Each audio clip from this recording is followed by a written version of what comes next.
What's going on, everyone? Welcome to another episode of Conspiracy or Just a Coincidence.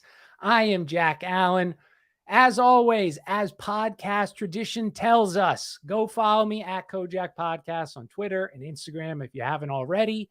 If you want to support the show, I got a Patreon, Conspiracy or Just a Coincidence. I finally updated my YouTube, so it's just Kojak Podcast.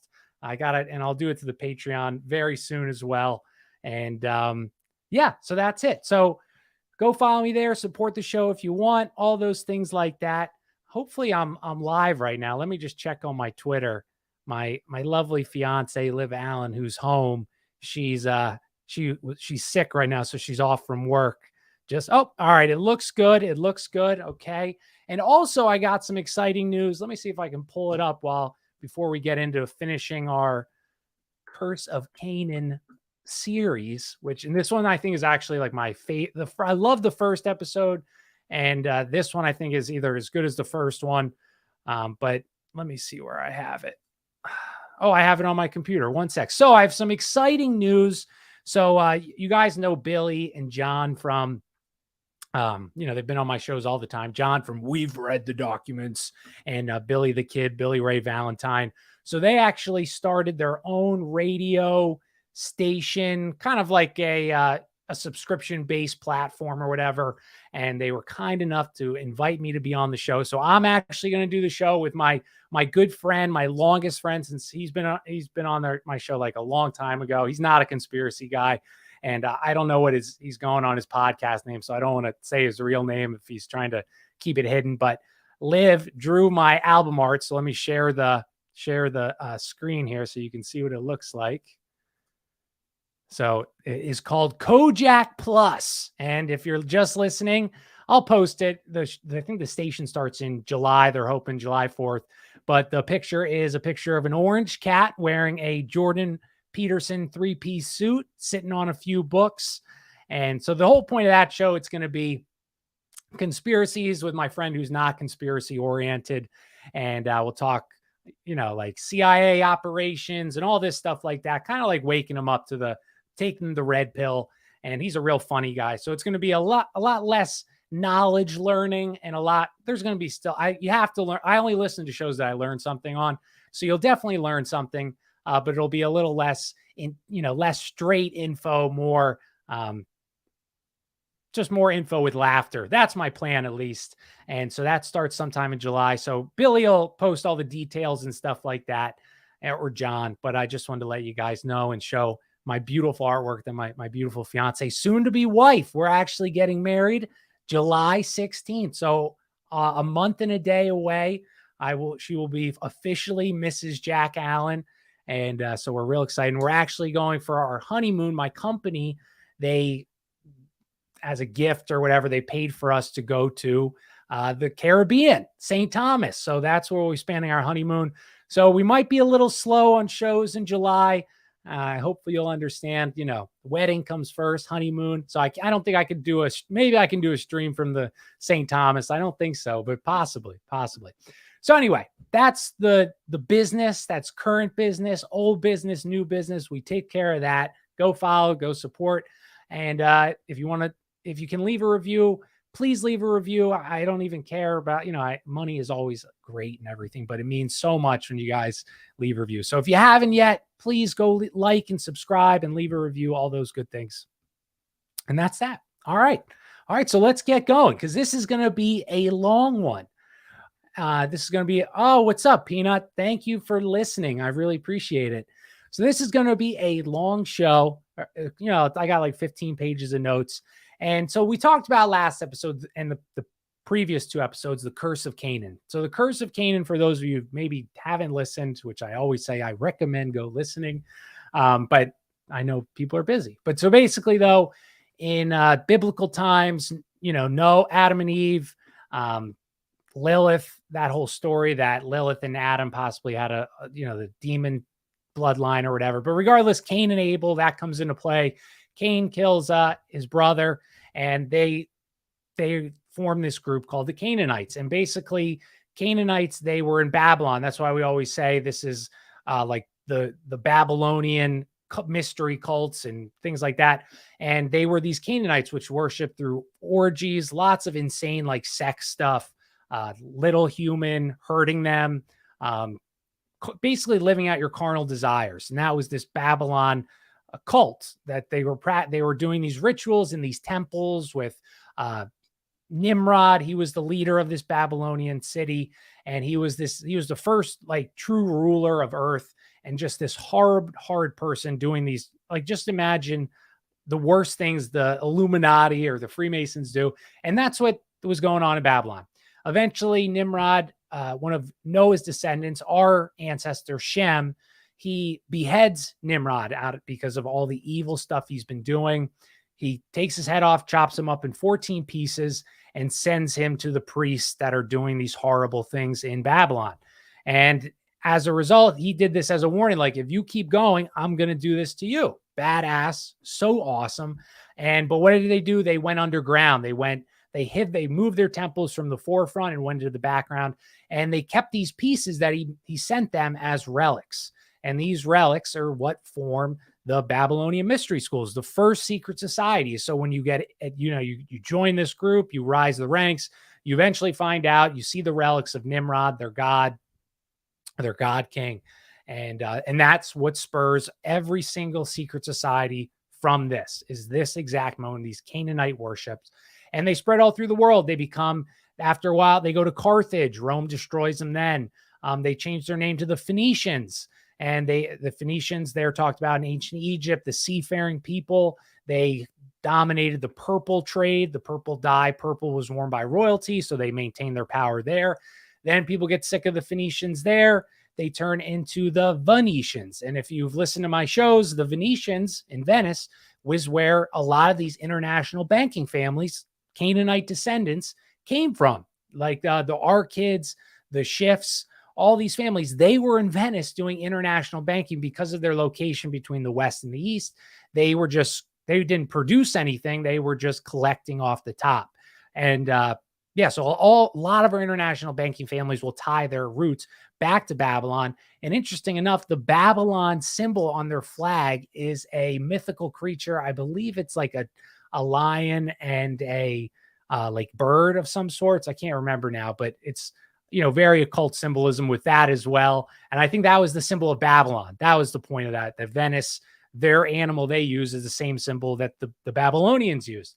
And then the Venetians, they get, hated, obviously, because they're crooks, leeches, and they change their name again. They become the Black nobility. And that's kind of leads us up to today.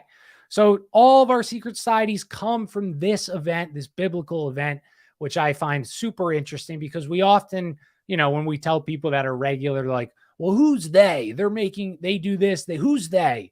And I'll always respond, well, that's the $1 million question, right? Who is they? And I think that this series kind of can help point that this is where at least their beliefs come from. This is maybe their ancestry is these Babylonians and their worship, their religious practices of these pantheon of gods, these sacrifices, orgies.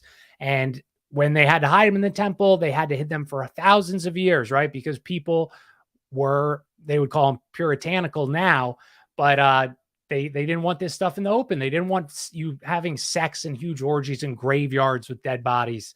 And they eventually now, because they control everything, it's brought back to the forefront. And that's why we're in this situation we are today. We have promiscuity through the roof. We have people that have over 1,000 sexual partners in their lifetime, insane things that are not healthy for any human. But this is what they wanted you to do. In Babylon, this is what they did. They acted on their carnal desires. And what do we do now? What do they tell us? Do what feels good. Do what thou wilt. A Luciferian, demonic way to live life. They have tricked the populace to thinking, oh, if I have morals, if I have standards, if I have a line that I will not cross, that is tyrannical, or that's not freedom. It's free when you can do whatever you want. And it's kind of like a cognitive dissonance, or like an opposite. It's an incorrect mindset. You actually have more freedom when you live by a code, when you live by especially the biblical code. these morals and ethics that God told us to live by, you are actually more free than if you just do whatever feels good, because you can easily be manipulated and do things that may feel physically good, but are not good for you. And that's their goal. And then I'm going to get to the show. I already took way too long doing this, but their goal is to bring us to this pre-Adamite state. Pre-Adamite means before Adam and Eve, kind of like this animal, this cattle, this sheep-like populace where you go where you're told, you do what you want, you have no real good versus bad. They want to blur that line and flip it and make all bad. That's good, because they want to bring us to this pre-Adamite state to get us all to go to hell with their God, Lucifer. And hopefully their goal is to bring him back as the Antichrist. All right. That was that. I know that was way too long if you already listened to the shows, but that's a quick overview. So anyway, so we left off at the American Revolution last year, 2 weeks ago. So everyone knows in 1492, Mr. Christopher Columbus sailed the ocean blue. And, but we all know that this story is incorrect, right? He was not the first one to make it to America. The Canaanites, the Phoenicians, were probably the first, which is why the Mayans and the Aztecs, what were they known for? Oh, they were known for bringing people up on their temple and ripping their beating heart out of a living body. Do you think that the same type of things the Babylonians did, these Canaanites did, do you think that's a coincidence? Do you think that this gruesome, murderous way to worship their religion was just by chance? Like, humans are not naturally bad things. We don't want to do harm. So the fact that these cultures that were all over the world have a similar way of worshiping their gods, to me, it says that they were taught and they get a response. And so I believe probably the Phoenicians went over to South America, and the Americas taught their way to worship Lucifer and Nimrod. And that's why they did these horrible things. But anyway, so King Henry, he grants letters to this guy, John Cabot, in 1646. And Cabot has 3 sons and basically gives all rights, all possess all towns, cities, and castles and isles, which they might discover they're theirs and England's. So he lands in 1647, John Cabot, and his descendants become the important leaders in New England. And these were the first passengers of the Mayflower. They signed their little constitution on the way over, which must have been insane. Like, you know, Christopher was 1500, so it was 150 years later, but it's not like you got a GPS, dude. You're on this little boat with God knows how many people, in hopes that you find a place that you can just worship freely and live free, which is amazing. This is what the descendants of Shem do, us. We go and we try to live a free and good life. We wanted to leave the filth that was in Europe and start new and build fresh. And that's what we did. So basically, though, what's up, David? Thanks for stopping in, my man. Basically, though, it was a long thing that they possessed the power of sovereignty of free men. In 1678, they said, England, laws don't apply here, dog. We left you for a reason. We gone. And out of all the colonies, Virginia was the most said to be most like England at home. Why was this? Because it had the highest percentage of Freemasons, aka Canaanites, because that is their religion. They're secretly worshiping, unbeknownst to many Freemasons, is the Babylonian religion. But VA was most like England.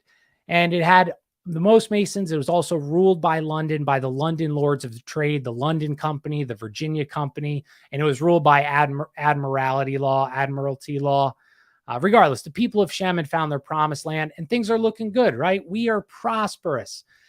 But as we've talked about in every show, if people are prospering too much, this is not good. The bankers don't like this. The Canaanites don't like this. The Masons, whoever you want to call them, they do not want to see the descendants of Shem, us, prosper. They hate that. They want us enslaved and sad and having to survive on drugs, alcohol, and sex.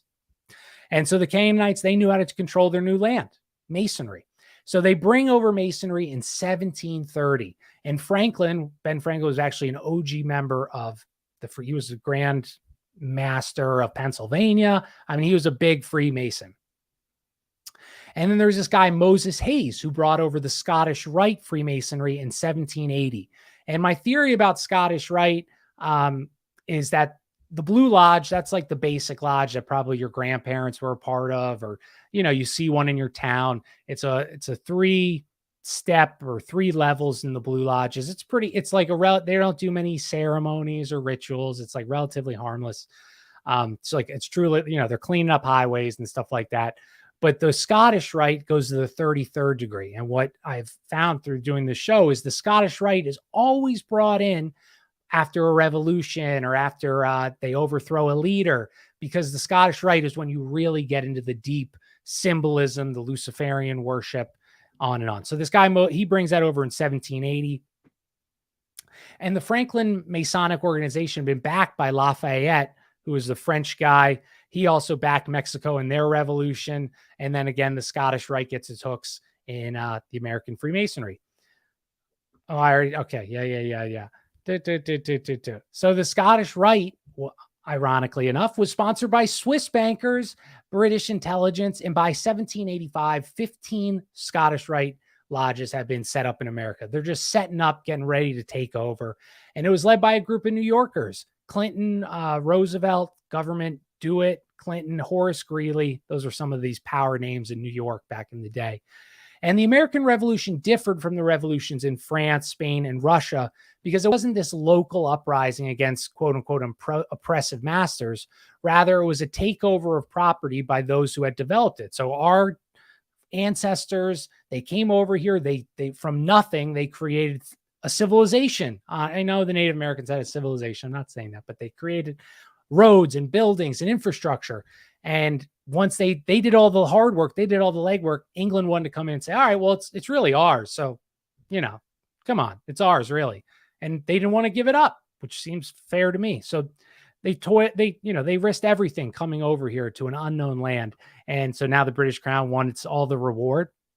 And the American Revolution was largely free of the reigns of terror and atrocities that we have talked about last episode in the French Revolution, where people were being thrown in pots, boiled alive, children and women with butter, frying them, cooking them, and eating them. Or how they dug up bodies in the French cemeteries every night and had these huge orgies. And this literally happened, like this disgusting stuff. So the American Revolution didn't have as much of that. But regardless, that Lord Shelburne, who had run the French Revolution from London, he placed his agents in crucial positions all among the Americans. Benedict Arnold, sure, maybe have you heard of him? He was Shelburne's boy. And Masonic agents, they moved freely back and forth between the British zones and the American zones. And I mentioned this story before, but George Washington, it was an English regiment. They lost their Masonic valuables because they lost to the colonists. George Washington, under a flag of truce, escorted by a guard, returned. It was like a treasure chest of wealth, of gold or whatever, and he returned it to him. You're in the middle of a war. And this is exactly why there was this anti-Masonic sentiment in the 1830s, 40s, 50s, because who are you loyal to? We talked about they promise everything on their brother. They will lie, cheat, perjure themselves, whatever, to support their brother. So if you have a Freemason that is a leader, just like this story, you don't think, Georgie, you don't think our colonists could have used that wealth? You don't think that would have benefited maybe somebody struggling in America? You gave it back to our enemy? And that's a pretty good example of what Freemasonry does among these people. And even after the Battle of Yorktown in 1781, there was a banquet where British, French, German, American Masons all sat down and celebrated together. And now that sounds like nice, they can look past the evil or whatever. But no, if you have your president, your leader is eating dinner with the other side, and your family's being killed, risking their lives, and your leader's just dining with the opposing leader. Does that sound right? It reminds me when I was during my trouble days, and I would get arrested and go to court, and my lawyer, he'd be laughing with the police officer that arrested me and smiling and joking. I'm thinking, dude, you're not on whose team are you on here? But that's kind of what this is. But anyway, there's this super powerful family, the Prevost family, and they're going to come in very important in Geneva, Switzerland. They sat on like the Council of 300. And the general, Augustine Prevost, he was Prince of the Royal Secret. It's a high Masonic Scottish Rite degree. He commanded British forces during the Revolution. And his brother Mark was second in command. Oops, I scrolled up. And so they wrote the orders for Major Andre, who ran the Benedict Arnold treason operation. So these guys, again, they're so secretive, they're so sneaky. And Major Andre, even though he was the son of a rich Swiss banker, could not be saved when he got caught. The Americans hung him. Whereas Arnold lived post-war years in comfort in England. He got away scot-free. He was actually an opium addict. So he was just chilling after being a treasonous scumbag. And then the son of General Prevost was a general in the War of 1812 for the British. And most Americans after the Revolution felt relieved. They said, we did it. We broke away from the crown. Now we have this land we all dreamed about. We can, free of persecution. We can prosper. And they wrote the Constitution to protect the citizens from any intrusion by any tyrannical Canaanite government agency. And the Constitution was written to protect the descendants of Shem, us. For example, in the North Carolina Constitution, no person who shall deny the being of God or the truth of the Protestant religion shall be capable of holding any office or place of trust for profit. And that one got removed already in 1830. Delaware, every office holder had to declare faith in Jesus Christ. Now, people would say, oh, it's separation of church and state. Well, you see where that got us. So that's nice. It really worked out well for us, right? Really, the Christians in America, we're doing real well. We're looking on the up and up. The ratification of the Constitution was quickly followed by attempts to subvert it as anything. For example, a lovely Timothy Dwight, the president of Yale, home to Skull and Bones. He came from the same cloth as the ones who committed the regicide in England, beheading King Charles I. And like all these people, they're all just so corrupt and involved in this secret Masonic religion. This one Anglican clergyman, Rev. John Ogan, he publishes this book, A View of New England Illuminati, in 1799. And I looked to see if I could find it. So if anyone can find that, I would love to read it or look at it. But he talked about how, and this was 1799, and he calls them the Illuminati. He talks about how certain people are engaged in destroying religion and the government of the United States. In 1799, we just ratified the Constitution a few years before this. And already he sees people trying to destroy this new land that we created. And it's just amazing that is still relevant today, how people are destroying religion, Christianity, and the government of the new United States. You just need to update the names. One name he mentioned, though, was Timothy Dwight. And Timothy Dwight was one of the three families that created the Russell Trust at Yale. What's the Russell Trust? The Russell Trust is what created Skull and Bones. So amazing, in 1799, this guy called out the creator of Skull and Bones, also known as the Brotherhood of Death. And did this exposure deter them? No. Soon after this, there was a coup attempt in 1804 to 1808, and it was called the Essex Junto. And many of the members born in Essex County, Massachusetts, that's hence the name, they worked closely with British intelligence in Boston to bring about the secession of the New England states from the U.S. to go back to England. And these conspirators, they're not bomb-carrying revolutionaries. They were the leading merchant and banking families of New England. And they're the ones trying to overthrow already the United States government. So to think it's not too far of a stretch to say, well, these people were doing it in 1799. They've only gotten better and more sophisticated. Do you think the banking families and merchant class changed? The robber barons, do you think that their actions, do they look like they're trying to destroy America or help America, right? So this just proves that there has been a continual plan to ruin and to change any world to be brought under this Canaanite Masonic worship religion. And we talked about that John Cabot, who was the first guy on the Mayflower. He was a direct descendant of the one that had been commissioned. So this George Cabot, he was a leader of this junto. His ancestor was the one that came over on the Mayflower. And some other peoples that were involved in this coup attempt was Judge John Lowell. He's an ancestor of the Bundy family. Of his ancestors are on the Ford Foundation, and their Oddman does a lot of work on the Ford Foundation. But again, we see, these same family names with their descendants doing the same exact things that their ancestors did 200 years previously. George Tapping Reeve. Who is he? He is Aaron Burr's brother-in-law.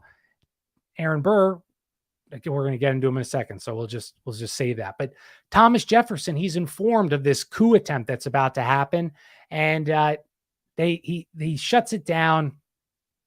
And so they shut it down. They say, all right, let's change our strategy up. And this is how we get to the Civil War eventually, is these same families trying to get chaos in the New World. And the British Secret Intelligence Service, funded by that Lord Shelburne, who is such an evil guy, they were trying to promote interest of the East India Company and the Bank of England. And just like our CIA, the British intelligence was able to provide intel, defense, offense for the banking families and their Swiss allies. Their most able supporters in the U.S. were John Astor and Aaron Burr. And let me just go over John Astor real quick. All right. Astor was the treasurer of the Grand Lodge of Freemasonry in New York. And I need to say this again. I just had a tweet about it, but the Titanic was not sunk to kill the Astor family so they could set up the Federal Reserve. Please, if you see anybody that says this, please correct them, because John Astor did not care about your prosperity. He funded the RIIA, the Royal Institute of International Affairs, which is the British CFR. He is a robber baron. He wanted usury. That's how he made his money. He's not saying, oh, no, well, if we have put a Federal Reserve in, that's going to hurt the people. He didn't care.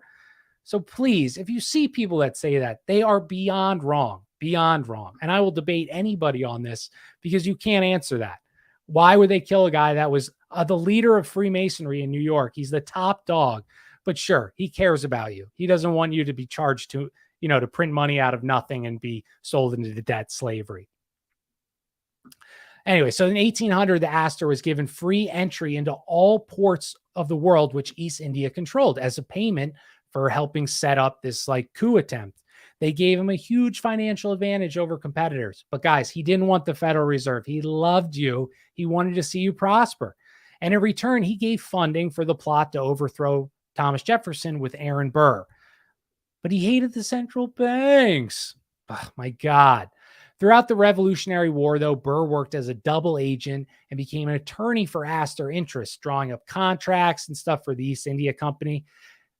Burr also helped fix elections in New York through his Masonic lodges, and he even founded the Society of St. Tammany Hall in 1789, set up with 13 tribes, like it was broken into. This is symbolism, obviously. 13 is a very powerful number. And if you don't know Tammany Hall, maybe you've heard that word thrown around before. Tammany Hall, it was like a lodge or a hangout place, and where all New York elections were controlled and corrupted from this place. So they stuffed ballot boxes, they blackmailed, whatever you want. If you wanted to win an election in New York City, you had to work with Tammany Hall. If you didn't, you were going to lose. If you didn't pay them, you lost. And this was Aaron Burr's creation. This was John Astor's creation. But he hated the Federal Reserve. All right, that's the last joke I'm going to do about that. It just gets me so frustrated because that makes zero sense. But yeah, just corruption. And it was really, this Tammany Hall was just a subsidiary of the Masonic lodges, who openly intimidated and stuffed ballot boxes for the candidates of their choosings. Ahead of the Masons in New York in 1783 was this guy, Robert Livingston. And he was related to the Lees of Virginia and the Shippens of Pennsylvania. And Shippens is Shippensburg. Shippens were involved with Benedict Arnold. He married a Shippen daughter. And while Livingston was head of Freemasonry, his brother, totally by chance, he was a wonderful politician, became the mayor of New York City.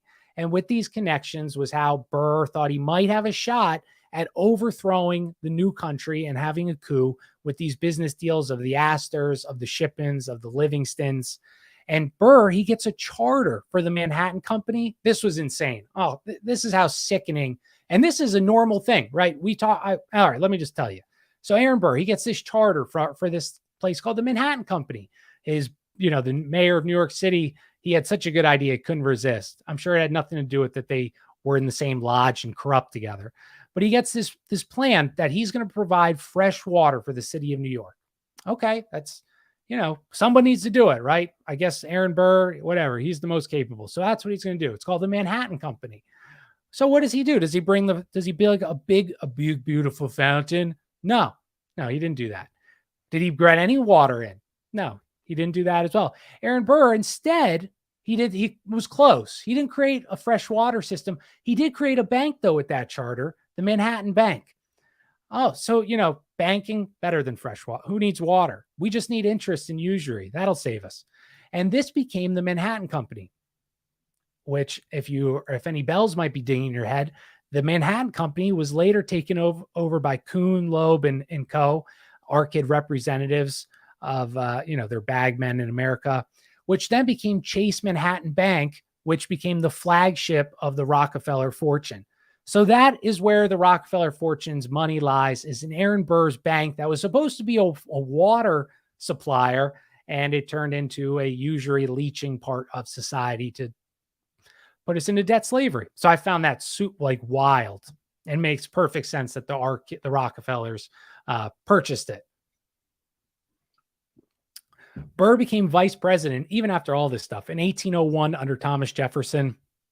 And he persuades Jefferson to appoint a Swiss banker, Albert Gallatin, as Secretary of Treasury. Disappointing in Thomas Jefferson, right? Like, you think he would be better and smart to not do something like that. But anyway, so he points this guy. His one cousin was this Jacques Necker, whose financial policies he morphed in a way to cause the French Revolution. And Masons, basically, they stick together, my dudes, right? Or Canaanites stick together. They all have the same goal. It's just they don't openly admit it usually. And Gallatin, he was the Secretary of Treasury. He followed in his Sikh religion's footsteps to try and wreck the new republic. He bribed the Indians with golds and guns so they would murder the settlers, and which would, in turn, the settlers then would fight back, causing chaos, and violence begets violence. And I'm not certain on this theory. I'm just, the more and more I keep reading, I see this. But I always thought about who's arming the Indians, the Native Americans, when Americans came here. They had no weapon. They had bows and arrows. How, are they just getting guns from killing people? Well, if they do that, they don't have ammo. They're not going to have enough stuff to fight these long wars. But what happened was the British, whoever was trying to in this example, Aaron Burr and Gallatin, his buddy, that's how the Indians are getting armed. They're getting armed by people that are trying to ruin the Americas from just giving weapons to their enemy. And that's literally why all this violence happens, why there was the Trail of Tears and all these things, was truly because the Brits and these banking families were giving arms and wealth and gold to the Indians so they could slaughter the colonists, our ancestors. And I just that's how disgusting these people are. They don't care about life at all. They don't care. They hate you. And that's why I know they have to be something truly evil, like this Canaanite religion, because normal people, if I had a disagreement, I wouldn't say, I'm going to go arm your enemy so he attacks you, right? That's not what normal, regular people do. But they did this also in hopes of destroying the colonies, again, because they were prosperous and didn't have a central bank. So he also provoked, Gallatin also provoked the Whiskey Rebellion. And the Whiskey Rebellion was the first tax George Washington put on whiskey to pay off the war debt. And I just find that funny. They actually cared about their debt back then. So they're like, well, we got to figure out a way to pay this back. We can't be in the whole $20 million. We don't want to be in a bankrupt country. That won't work because you couldn't be bankrupt then. I wonder what our founding fathers would say if we told them, you guys we're in 20 million debt, and then you get out, we're in $34 trillion of debt. Are you going to pay it back? No, I don't think we'll ever be able to pay it back. Just such a different, and that's on a good metaphor, right? For our world. Like our ancestors, they didn't want to be in debt. They paid their debts. For us, whatever, dude. It's not like we make the decision, but it's just funny that society accepts that we're spending far more than we're bringing in, and they don't care. They don't care. And most people probably don't even understand. So what am I talking about? But anyway, so this was a crazy story. So Aaron Burr, so this is the only confusing part. Aaron Burr and Alexander Hamilton did not like each other. And Hamilton, he is an R-kid bastard child that grew up in the Caribbean. He tried to get the central bank started in America. He's a bitch boy. Okay. He's a bitch boy. And so I don't know why they didn't like each other, but regardless, they hated each other, right? They got beef. You want beef? Good. I was just getting hungry. And so they said, we got to handle this like men. We're dueling. So they couldn't duel in New York because it was outlawed in New York. Punishment for dueling in New York was death. So even if you won, you're dead. That's a true lose situation. But so they said, New Jersey, they got lesser punishments. Let's duel in New Jersey. So they had, they gallop on down, and so Hamilton, somehow he was in charge of the gun. So he tricked his gun. He put like a little less pressure on his trigger so he could fire faster than Burr. So they do their walk, and they spin around, and Hamilton has the quicker gun. He because of his light trigger, and that screws him because he was used to a regular trigger, and he misses, or he doesn't have a good hit. I think he missed Burr, and then Burr, he obviously fires the next shot, and he kills Alexander Hamilton, and that was it. That was the end of the R-kid bastard child. And so he said, oh shit, I got to get out of here. He fled, and Astor, the man who hated central banking, he tosses Aaron Burr a cool $110,000. I did the conversion. That was $3.6 million in 2022. Astor gave Burr, so a chunk of cash. He met with then a colonel of British intelligence, Charles Williamson. 2 towns in New York are named after him, Williamson and East Williamson.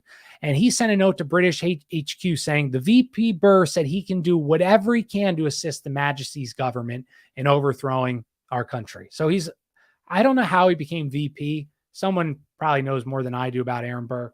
Ooh, my cat's blocking my light. But yeah. So, hey,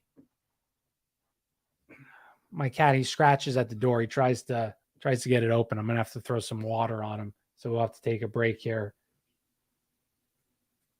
He's immune. He says that doesn't even affect me. Anyway, so he gets all this money, and this document was legit. Like, it was found by a historian that Burr was openly writing the UK or the British government saying, I will do whatever it takes to overthrow the country that I'm the vice president for. Just crazy. But the British plan for setting up this separate Western nation, that's why they're messing with Burr. They want to get the land that's outside the original 13 colonies, claim that for Britain, and that way they can control America and get it back, have like a home base. This all fails when my boy, the OG Napoleon Bonaparte, sold the Louisiana Territory to the U.S. So that screwed up Burr's plans, and his plan kept getting pushed by Livingston, who got another 21,000 from Astor. He became the Grand Master of the Louisiana Freemason Lodge. And Burr, he gets tried for treason in Virginia. His attorney, because first Burr, he's trying to overthrow the government. He's just, he killed somebody. And so he's being tried for legitimate crimes, right? He's doing horrible stuff. And his attorney, former Grand Master of Virginia, judge, current Grand Master of Virginia. So do you think Aaron Burr got away with it? And we talked about this Brotherhood Pact. He got acquitted. Of course he did. Of course he did. Why wouldn't he? Right. And so even back then, corruption, cronyism existed. And it's between these Freemasonic Canaanite brethren that are worshiping Satan or Lucifer. So he's acquitted. He dips. He goes to London, lives high on the hog, becomes an opium addict, living the life, dude, living the life. The opium that was enslaving China, he was taking the same opium that helped start Skull and Bones. That's how it got their funding. He was living with that. And so that Burr's accomplice, Livingston, later became the Secretary of State of Jackson and the Grand High Priest of Masons in the U.S. So even again, like people like Andrew Jackson, who he beat back the Fed, these populist people that cared about their country, cared about their brothers or whatever, and sisters, whatever you want to call it. Even then, these corrupt people, they snuck into office through power and pulling strings. And just, it's amazing how these Freemasons, these Canaanites, even then were able to manipulate and gain control. So him becoming the Secretary of State made John Adams write his famous letters on the subject of Masonry. Basically, he was saying you can't have Masons in political office because they're secrecy oath and they're loyal to no one but the Masons, the Canaanites. So you can't have them in office. And this was amazing letters. Like a lot of our founding fathers, I struggle with them because I don't know if they truly want what they wanted, but they do have a lot of brilliant men. And Captain William Morgan, I don't know if it's the Captain Morgan from the alcohol, but Captain William Morgan, he defects from Freemasonry around this time, and he writes a book all about their secret rituals, about lying in coffins and putting nooses around your neck and, wearing masks and drinking things and blah, blah, blah, blah. And just like any gang, like the mafia after them, they killed him. They murdered this Captain William Morgan for talking, and it caused a chain reaction of anti-Masonic sentiment, and political parties were centered around that. That's how many Americans hated Freemasonry. They didn't trust it, rightfully so. A whole political party, that was what they built their party on, was anti-Masonry. This should speak volumes of how powerful, like people literally, that was their issue. I hate the Masons. I will vote for anybody who gets rid of them. Like that's like someone running on like, I'm going to legalize heroin. And that's the only issue. You don't even care about their other political stances. You just want them to legalize heroin. But the party topped their presidential candidate got 7% of the vote on a single issue, which is still pretty impressive. And the party topped its power when it elected Thaddeus Stevens, governor of Pennsylvania. But his desire to get rid of the Masons and stuff like that, it waned after he got into power. So was it just a trick? Possibly. And they flashed their power by creating our dollar bill, the Annuit Copitis and Norvo Ordo Secliorum, the New Order. These are all Canaanite language, Canaanite verbiage that they used on our dollar bill. Symbols, the pyramid, the eye. I don't need to explain it all to you. You see the dollar bill and what's on it. It's all Freemasonic symbolism.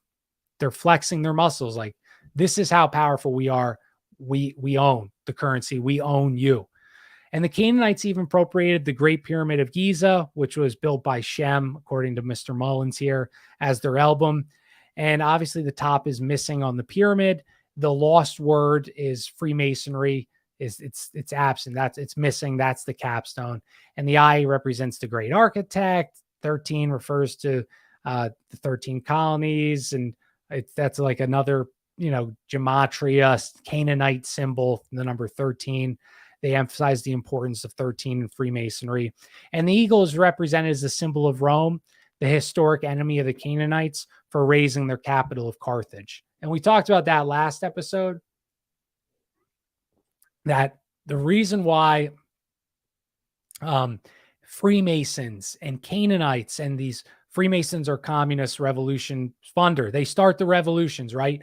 Well, the reason why they claim to be anti-fascist is because, according to Mullins, when Rome, Carthage was Phoenicians there, and the Carthaginians or whatever, but they were Canaanites. And that's why Rome raised this, not a single, historians still can't find where Carthage was, because the Romans literally burned it to the ground. Anybody they either killed or took as slaves, any single person there, they destroyed the place beyond you. There is no evidence that Carthage, you could find it. And so this is why this anti-Caesar, anti-fascist thing is so big in Freemasonry and what they push into the media, because it stems from this hate of Carthage being destroyed. That's Mullins' theory, at least.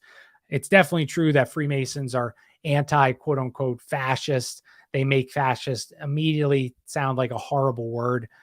I don't necessarily believe that's the case. There are good single rulers, kings. In time, there's been many. Napoleon, they are fascist, but they were populist. So they don't hate the fascist. They want to be fascist.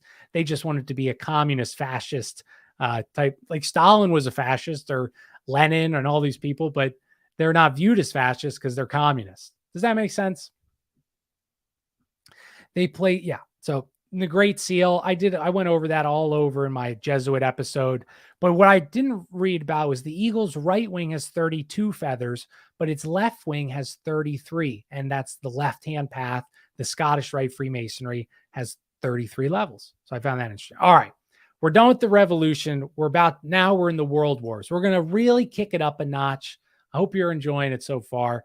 But the whole point of this is that these Freemasons, they've got their claws into every aspect of the new world, everywhere. And they just chip away at any semblance of a good, prosperous society. They need to end that, because in order to institute their demonic Luciferian religion, they need you desperate. They need you to be so unfulfilled in life that you will turn to whatever vices, which are actually their rituals, your carnal desires. That's what they want you to get, that the only semblance of joy and peace that you may find is in drugs, alcohol, and promiscuity and sex. And once they have you there, you will easily accept, whatever. Oh, well, this little kid, he wasn't going to live a good life. So we actually helped him by putting him on top of the Mayan temple and doing these things, right? That's where they're going. And regular people may say, oh, that's never going to happen. Oh, really? I bet if you asked 20 years ago, you said, oh, we're going to have people dressing up and doing twerking and sex dancing or whatever, men dressed up, wearing girls' clothes in schools. And you're going to have events where kids are going to be read to while people twerk and show their penises and things. And that's going to be considered normal. And if you disagree with that, you're a homophobe or whatever. They wouldn't have believed you. So you may think it's hard to believe. It's coming. It's coming, because they just keep lowering our standards, removing morality, questioning what is morality, where's the line. Oh, if you have these views, you're hateful, you're a bigot.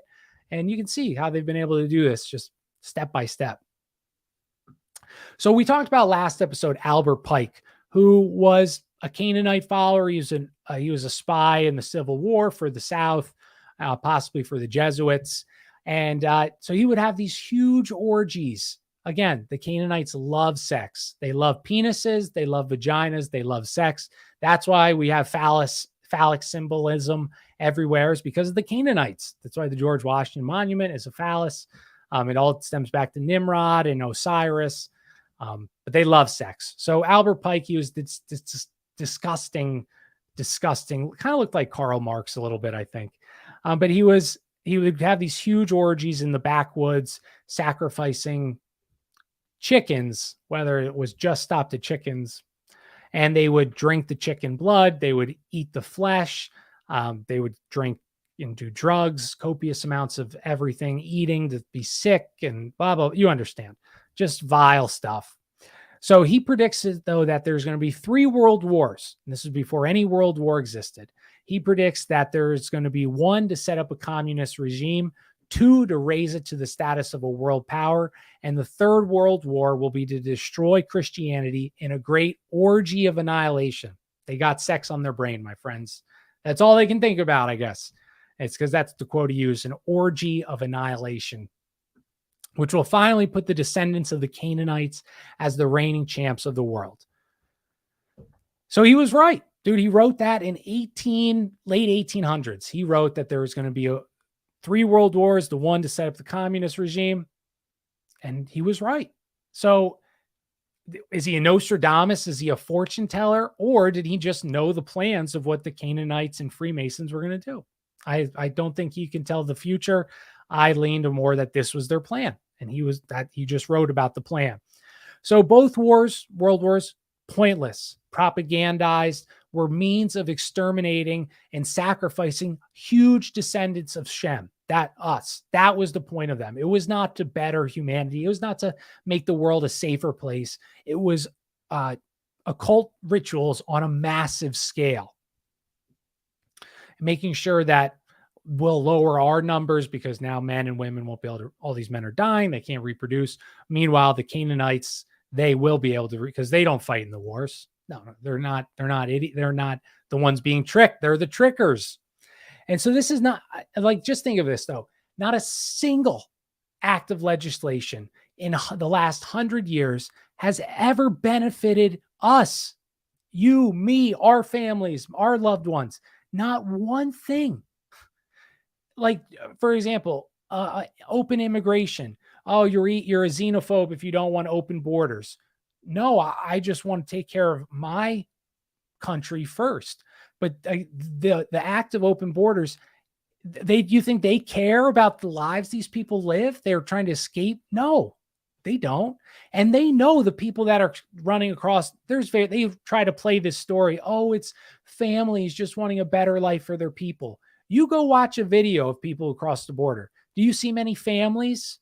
No, you see fighting age men who are either now too afraid. They're either criminally wanted in their home country, or they can't they're wusses. They can't make their country better. So they want to come here and live off of welfare.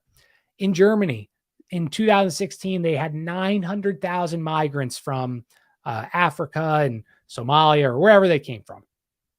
900,000. And 6 years later, 900,000 are still living on their form of welfare.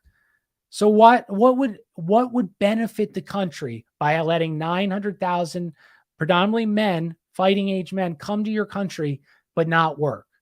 Unless you're trying to destabilize the country.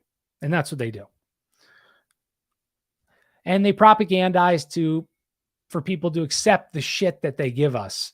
And if people could just see and stop arguing over stupid things, defending points that they're just defending because their side tells them to defend, this world could change so quickly. If we all could if people cared for longer than, cared more about our current state of affairs instead of just drowning themselves in TV and alcohol and drugs and The Bachelor, we could change this world for the better. But they know we won't. They know people won't read. They know people don't. They'd much rather just binge Netflix and get fat. You can be proud to be fat and lazy. Oh, why do you think the media pushes that? Because they want you to be you won't stand up. They will take everything. As long as you can keep shoving your pie hole with food and binging, you will never stand up and say, this isn't right. Large-scale human sacrifices on a scale that had never been seen on these World War wars. In World War I, I mean, I don't like the evilness that would happen in World War I. These young men were in trenches for weeks, seeing nothing but smoke and death and despair. Nothing beautiful, nothing. They didn't even know who we were fighting for. They were propagandized to fight this war. And they were watching your friends die of infection, gas, guns. It's almost like it's so depressing. These young men that came from all Europe and America, but America I'm referencing right now, they came from land and their family and unlimited chances to succeed, to go fight in this pointless war that we were lied to get into. And when they came home, what do you think they just picked up where no, dude, the human brain isn't meant to handle that much misery and that much sadness. And these guys came home shell-shocked, PTSD, which wasn't recognizable then. They know that these wars, it's far beyond just these humans, large-scale sacrifice. It's to destabilize your country and your young men that come home. Ooh, sorry about that. All right. And so there's no logical reason why these wars began. They could have been paid. They couldn't even have been paid for if it weren't for, they couldn't have been financed. They couldn't have been armed if it weren't for these banksters and the Canaanites funding both sides of the war. And I talked about this story before, but George Bush His grandfather, Prescott Bush, he helps fund Hitler's rise to power and build up their military machine. Because he just wanted them to he cared or what, that. So disgusting. At the same time, Prescott Bush is doing that. His father is being charged with trading with the Enemies Act because he ran a rifle manufacturing plant, I think in Ohio. I can't remember where. 70% of the weapons were made from him to fund the war, and he was giving them to both sides. To both sides. He was giving the weapons to the enemy that was killing his American countrymen. And his son was doing the same thing while he's being tried for that crime. Never got charged or never got convicted. And the Boer War, this was the first time a European power used concentration camps, using starvation and disease as weapons to subdue the enemy. And who are these the Boer War directed by? Mr. Alfred Milner. Alfred Milner, we've talked about him lots. He's an ARKID agent. He founded the Round Table, which became the CFR. He was a 33rd degree Mason. I think the Revolutionary Mason was his title. So why would the ARKIDs do this, right? Why would they fund Milner and this Boer War? And besides it being sick Canaanite stock descendants, besides being evil that God told us to dispel of, to get them out of your home because they will destroy it, they wanted more wealth. And there were enormous diamond and gold riches, and they wanted to finance their drive for world power. They're trying to create this new world Canaanite world order. And so that's why they fund this war, the Boer War. And even to maintain that power, they helped push apartheid and to maintain race divisions in South Africa, because chaos only benefits them. Human sadness benefits them. And they also did it so they could just maintain their stranglehold on their minds. De Beers, the diamonds, that's owned by the ARKIDs. All the diamonds, and I'm sure everyone's heard this conspiracy, which is true. They limit the amount of released diamonds to create a short supply, which keeps the demand. De Beers, again, owned by the ARKIDs, they are the ones that started the whole, every girl needs a diamond marketing campaign. Prior to that, diamonds were not in rings and things like that. And they did it to make billions. And they have a monopoly on the diamond trade. The Anglo-American Corporation, that was the ARKIDs for their gold in South Africa. They were able to pick up another few billions there. And the ARKIDs used these new finances to ensure Europe would be under their thumb forever. And by having a strong central government and a central bank, they realized that their power was unstoppable. Europe was theirs after Napoleon fell. My boy, the G of all Gs. And anybody that debates, Napoleon's brother was a Freemason. That's probably how he got his original start into power. Napoleon was not. But if he was not a good guy, if he was actually an evil guy trying to conquer the world or whatever lies they tell you, why would ARKID agents poison him with arsenic for months to kill him? Why did he remove the French central bank? Why did he build more roads, infrastructure, and canals than any leader in Europe at the time? Because he wouldn't allow you to sell your food or your agriculture until France had enough. So he sounds like he was an amazing leader. And that's exactly why history trashes on him, because he was a good leader. He wanted the best for his people. He was a populist or a nationalist. So Napoleon loses. ARKIDs gain even more control. They used that trick after the Battle of Waterloo, where they said the French won. The stock market crashes. They buy up all the stocks, increase their wealth by like 800 times in that one day, because they knew that Napoleon lost. And they used their power. Do they use their power for good? Are they a good, hidden leaders? No, they create an arms race in Europe. And by 1886, these countries realize in Europe that we are just putting all our money in military. We can't maintain our economies we're going to go bankrupt. But you know how you don't go bankrupt when you're having an arms race in Europe? Well, you have a central bank that prints fiat money out of nothing. You can keep your military power, the wealth you spend on it can grow exponentially, because you don't have to pay for it now. Your descendants will have to pay for it. as I think we did in my central bank episodes, Britain by World War I was already in the hole $100 million. Their descendants today in 2022 still haven't paid off the money from 1914 and from the Boer War. And that's what they enslaved their children, because even then people were, they let themselves get tricked. So the countries, they're building this arms race. You have to have an all-out war to recoup all these losses you're having. So for 3 decades, Europe economy staggered. The Archids and their Canaanite brethren, they just got more and more power. So Europe's on the brink of losing everything. But let's say hypothetically, okay, we're around the 1900s here. Boer War's over. We kept having this arms race.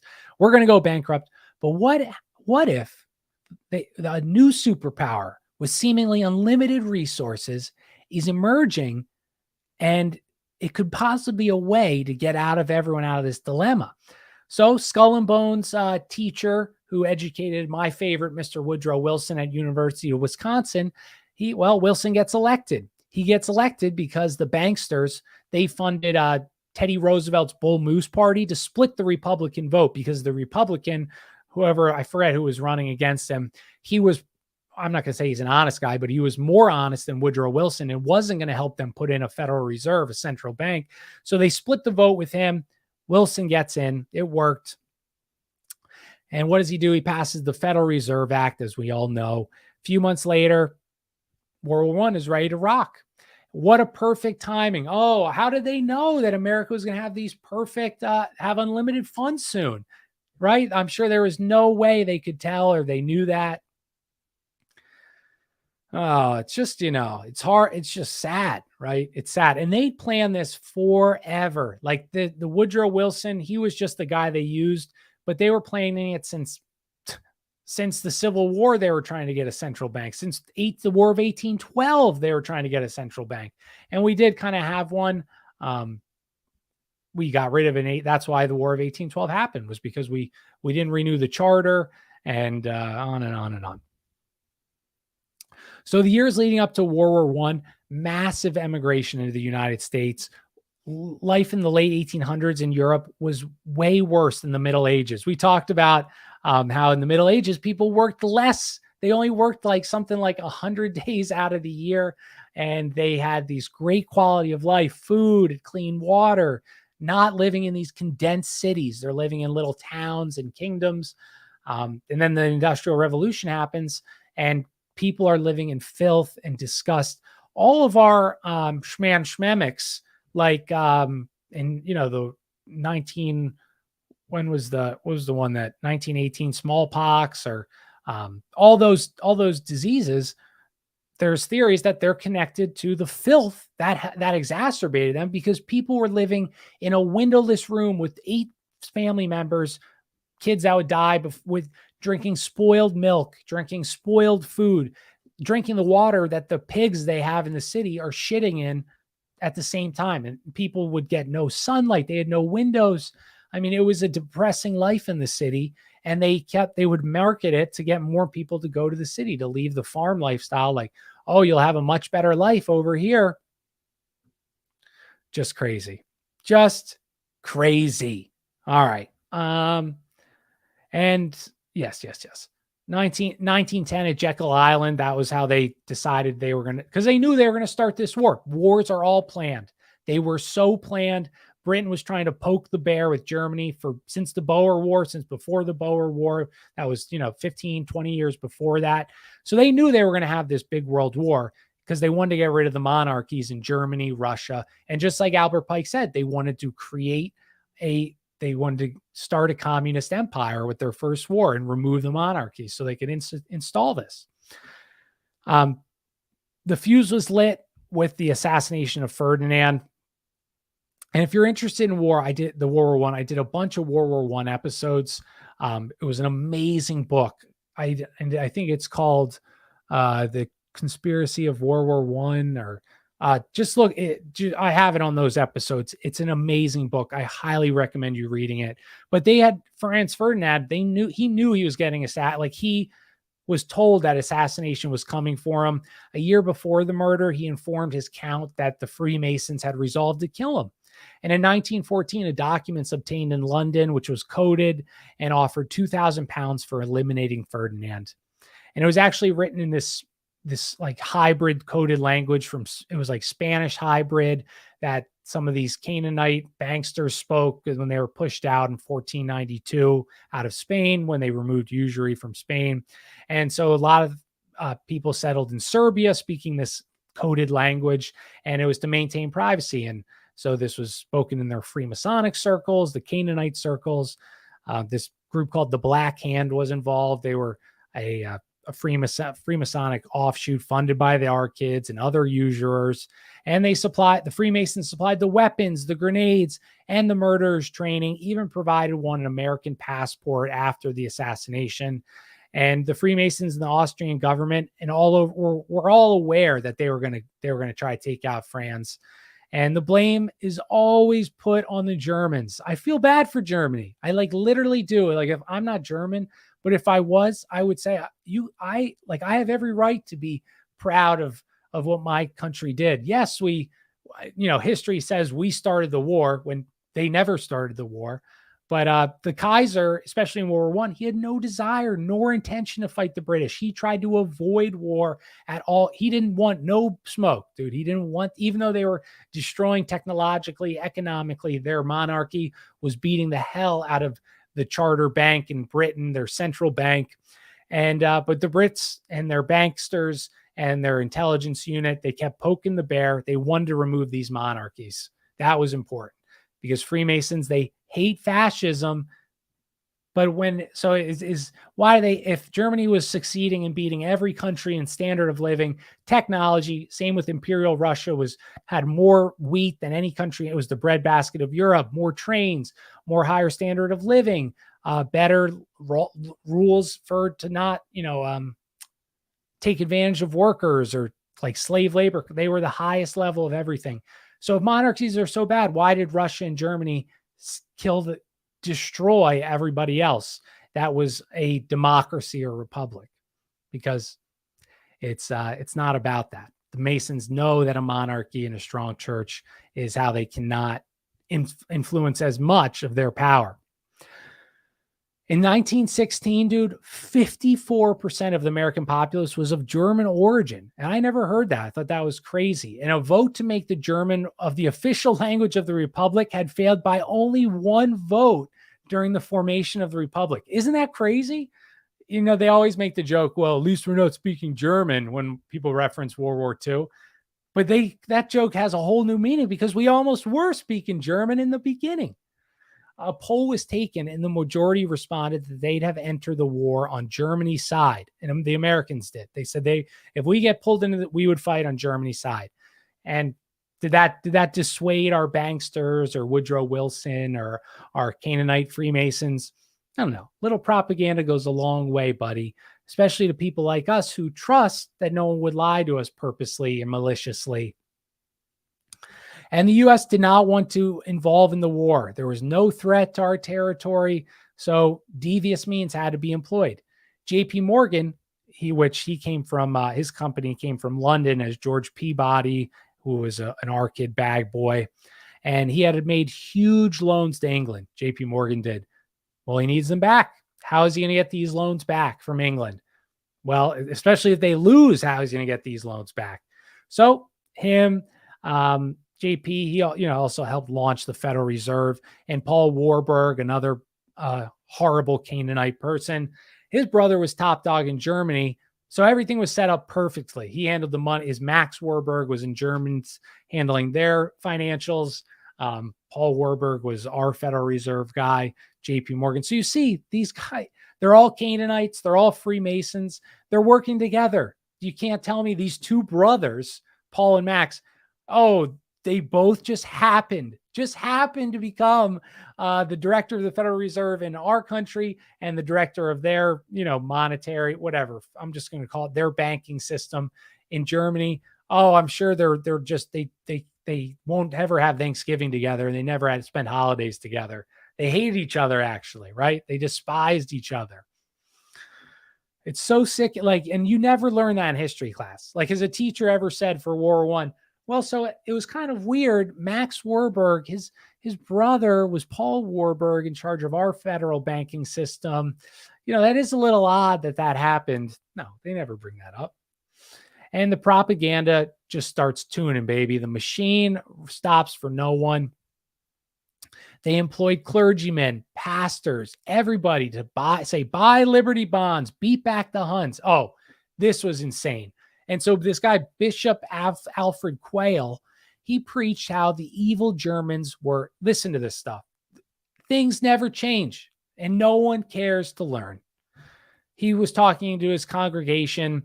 The evil Germans, they're ravishing women of Serbia, Romania, and Poland. They're just raping them, Americans. Are you going to let them do that? They're raping innocent women and children.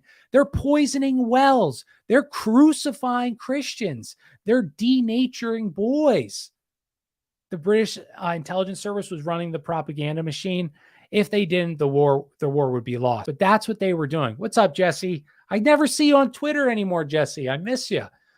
Start tweeting more again. I remember you had that one tweet that I told you that was a banger. I forget what it was, but if you remember it, put it in the chat. But this was even crazier. The propaganda machine falsified letters of German POWs and forged them to make them sound like literal monsters. And wait, I'm not even done with the propaganda yet. I'm not done. First, those POW letters, they'd be like, oh, I crucified 10 British soldiers, blah, blah, blah, blah, blah. But so one of the craziest lies was that the Germans, the evil Huns in World War I, listen, Americans, listen what they're doing here. Are you a real patriot? They had a corpse factory, and the New York Times reported that Germans were distilling glycerine from the bodies of their dead, burning the bodies for fat like goddamn Fight Club, turned it into lubricating oils. They would make powder from the bones. And this was all published in the Times in London. Sorry, not New York Times. I don't want to give you false information. But don't worry, though. In 1925, they printed a, oopsie, we made a mistake. All that stuff was lies. Here's our retraction 8 years later. We got bad info from this general. It wasn't, we weren't lying. No. This general told us these lies. And we trusted him because he was a general. When they asked the general if he said that, like another paper years later, he said, no, I never said that. But those are the lies. A corpse factory distilling glycerine from bodies of their dead, crucifying people. That's what they told our Americans to get us into the war. And then after after the world loses 50 million people, they say, oops, yeah, we're a little wrong about that. They weren't actually ravishing women in all these countries. They weren't actually, making bone powder and eating it. They faked photographs and all this. It encouraged, just like we have now with the Russians, this propaganda, Americans were attacking German shopkeepers, blaming them for these atrocities that they lied about, that were being, quote unquote, committed. All wars since, I would say, even the Civil War, I would say maybe not the Boer War, possibly the Boer War as well. Yes, the Boer War as well, has all been started by false flags to pull general public opinion into slaughtering our descendants, our fellow descendants of Shem, for the Canaanites, so we lose, they gain. So as the story goes, Germany and their submarine warfare, which was demolishing Britain, they actually offered Britain to surrender. They were starving them out, and they said, we don't want to do this to you. Like, can you just surrender? We don't want to fight you, Britain. We just want to get along. Like, we have no problems with you. Just let's go back to normal. Britain says, oh, no, we're not surrendering. We have a trick up our sleeve, buddy. We have a trick up our sleeve. And so they knew that they were going to pull us into the war. So regardless, Germany publishes in the New York press to Americans, do not travel on the ship of the Lusitania. It is carrying munitions. We will sink it. And as the story goes, it got sunk. Did the press, reference how the Germans said, don't sail on this ship? I imagine innocent Americans attacked by dirty Huns, by innocent civilians just, sailing across the ocean in the middle of a war going to Europe, sunk by evil Germans as they bayoneted babies. It's the same thing. How did we get into Iraq? The first Gulf War, the incubator story, how that girl who was coached by, I think, Sharpton, wasn't she? And she said that she was watching them kick over the premature baby unit, just throwing them out of their little containers that protect them. And that was the story. You see how ridiculous this is if you study history? If everyone studied history, we wouldn't go into wars, because we'd say, wait, you lied about this one. You lied about that one. You lied about that one. Why aren't you lying? Or how do I know you're telling? Can you show me evidence that these people are doing this? And just to prove also that the Lusitania, it came out, the Port of New York said it was carrying 4,200 cases of Springfield rifle cartridges consigned to the British government. Woodrow Wilson refused to publish the manifest. Why? Why didn't you publish it? You didn't want people to know that you lied? Then Senator La Follette, he refers to it when this happens. They tried to expel him and kick him out as a senator because he was telling the truth. And that's what they do to people that tell the truth.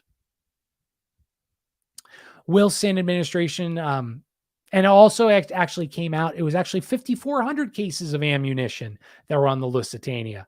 So the descendants of Canaan got what they wanted. Mass slaughter, previously not seen in this world, 50 million dead, most descendants of Shem. But as the Wolf of Wall Street GIF, those are rookie numbers. You got to pump those numbers up. That's what they're about to do. And World War I ended. They get all the Masonic leaders at the Versailles Peace Conference, the League of Nations, Wilson's speech, all written for him by his Canaanite Freemasonic bankster backers. And most of the ideas of the speech had been drawn up in a secret Masonic meeting in France at the Treaty of Versailles. So the Versailles, it was a 3-tier system, kind of like the World Economic Forum. You could think of it this way. It's a pyramid, if you will. So the bottom of the pyramid, that was the first. That's public. That's the public conference. You have reporters from all over the world. The second tier, that was the secret conference of the big four, France, England, America, and Russia, to compare notes with their Masonic leaders, what we should say, what we should do, what should the penalty be. And then the third tier, at the top of the pyramid, was this nightly Masonic conferences where all the next day, the first tier talking points would come from this meeting about what they wanted to present and share with the public. But Woodrow, one good thing that came out of it, he had a wonderful, wonderful vacation in Versailles. He actually came back with over $1 million in private gifts. Great vacation for him, right? That's normal. It was in gold and precious gems for just doing for just being a good guy. They gave him $1 million. That's equivalent to about $30 million in jewelry today. So, hey, all in the days of honest work, right? Well, he got nervous because he was like, oh my God, they might take they're going to take my ring from me. That's my Gollum. I couldn't do the Gollum voice, but, and he was like, oh man, the American public, they might not understand that this isn't corrupt. People just like me a lot. And, so he realized he was going to have to return the gifts, and he has a total nervous breakdown, and he never recovered from it. He literally went cuckoo because he wanted his gold so bad. So that really sounds like Gollum to me. Maybe I'll start calling Woodrow Wilson Gollum or Schmeagol, because that's what he is. That's what he is. Also accompanying Wilson was Bernard Baruch, corrupt, arrogant prick, JP Morgan firm, Paul Warburg. And again, I mentioned this. Paul, he was totally shocked that his brother would be representing Germany at the Treaty of Versailles. Oh, I'm sure that he had no idea that was going to happen. And the evil bastard, Colonel House, and his son-in-law were present along with the Dulles bros in the Treaty of Versailles. The Dulleses were direct descendants of the Prevost family, the Swiss family that we mentioned earlier, that helped try to throw the the coup and whatever. Oh, we mentioned them in the beginning of the episode, but that's who the Dullases are descendants of.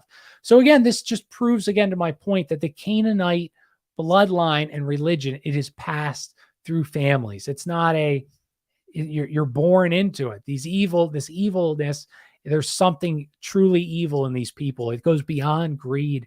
It goes beyond thinking you're doing the right thing or just enriching yourself. There's something different in their body or in their mind or who they worship. And Dulles brothers, as you know, the Prevost families also helped set up the Scottish Rite Freemasonry in America. They also played crucial roles, the Dulleses, in setting up Mustache Man, preparing the way for the second, even bigger mass slaughter that is in the Second World War. The Dulles worked at Schroeder Bank, which handled Mustache Man's personal funds. Some covert CIA funds would also make its way to Schroeder's Bank, totally by chance. They had a good interest rate.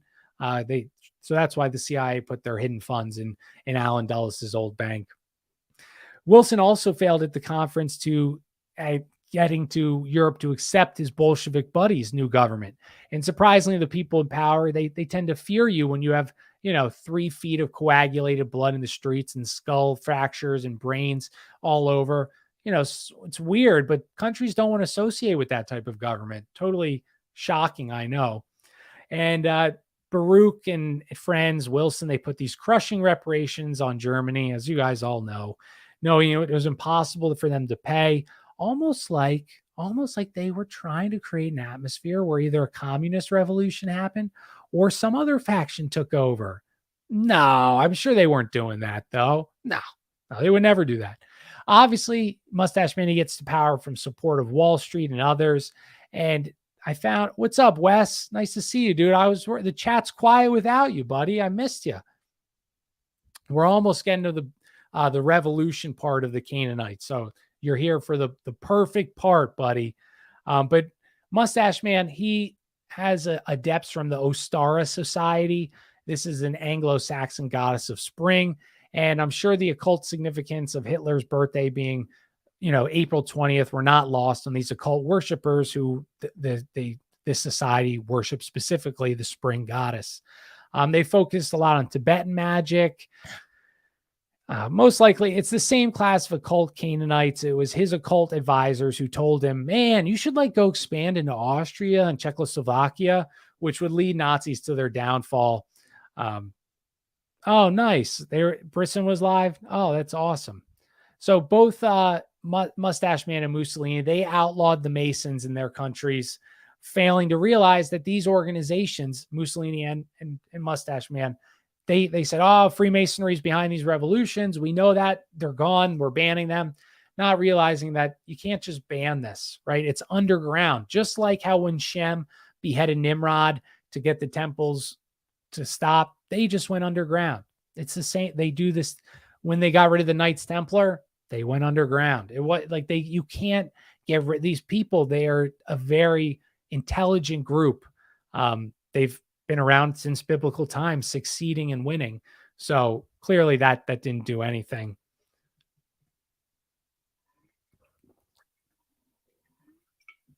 Sorry, I was thirsty. And I thought this was interesting as well. The comparison between Napoleon and Mustache Man are very similar.